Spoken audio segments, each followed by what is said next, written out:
I revile Gen Z, and I feel horrible that we haven't done a better job for them at the same time. Yeah, I mean, I think Gen Z is our fault.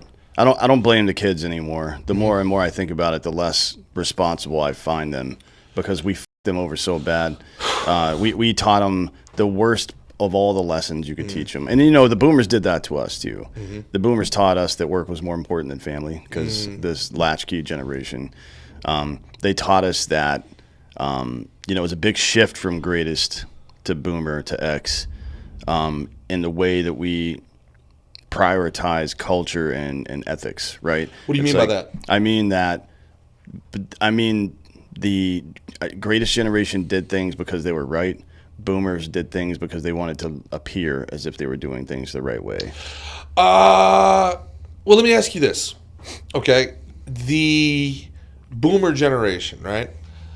They went to war. They saved the world, right? No. Their parents did. The greatest generations went to war and they saved the world from a very obvious, what's very obvious evil. No matter what the propaganda says, it's really easy to see that they went up against the aggressor and they were able to repel him. It was Attila the Hun, and they were able to repel him, and they saved Western ideals, right? They come home and they create this great society of prosperity, whoever was left, right? The world needed to be rebuilt, and there was less humans to rebuild it. So there was a lot of resources to go around and a lot of work to be had. The boomers come into this kind of Pax Americana, but there's also a bad guy, right? There's the big bad Red Scare, and there's something for us to be united against. But then people start realizing, the war machine is lying to us to get us into Vietnam, all this other stuff, Gen X.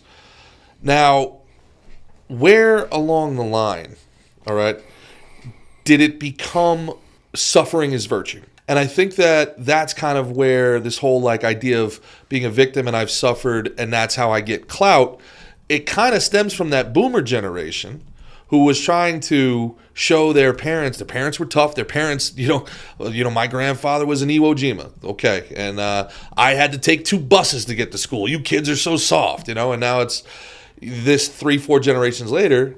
There's nothing for us to say to our elders that, hey, man, I can hack it too. Be proud of me. So then these kids, they go back to the cities. They go back to the Brooklyn, which their father left.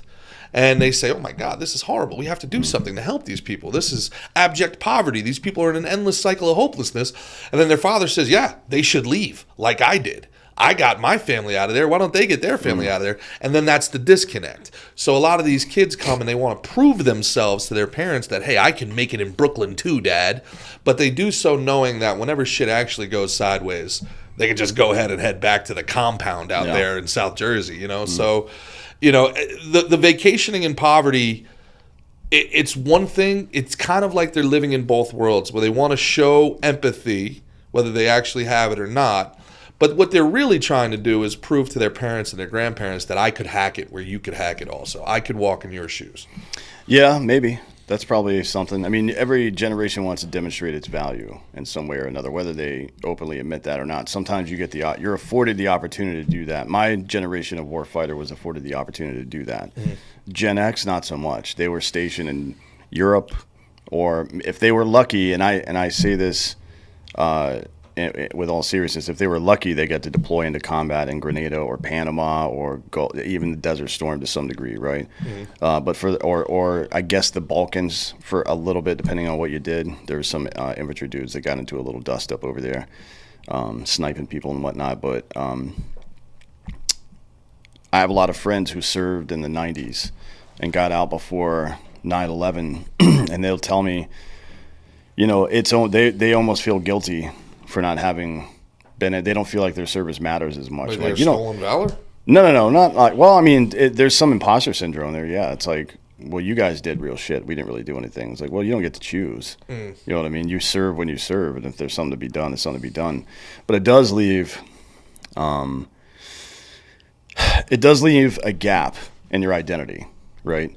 Especially if you're trying to solidify your identity, which I think is a good idea for people. I think it's a good idea in culture for there to be rites of passage, especially for young men. You know what I mean? Like, there's not not a literal passing of the baton, but some way that the kid knows that I'm a man now, and then some way later on where the kid knows I'm the man of the house now, right? Those two things specifically are very important for a young man. And what it does is it's like taking the training wheels off. It builds confidence. Now I can do shit. Like if something pops up in my house, I'm not going to have a panic attack about it. I don't mean an intruder. I mean like the door is fucked up. I'm just going to fix it.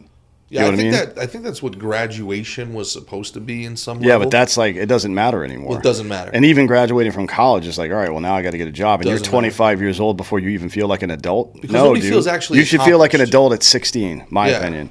I felt like an adult at 16. I was like, I can, if everything goes, because my family life was pretty tumultuous.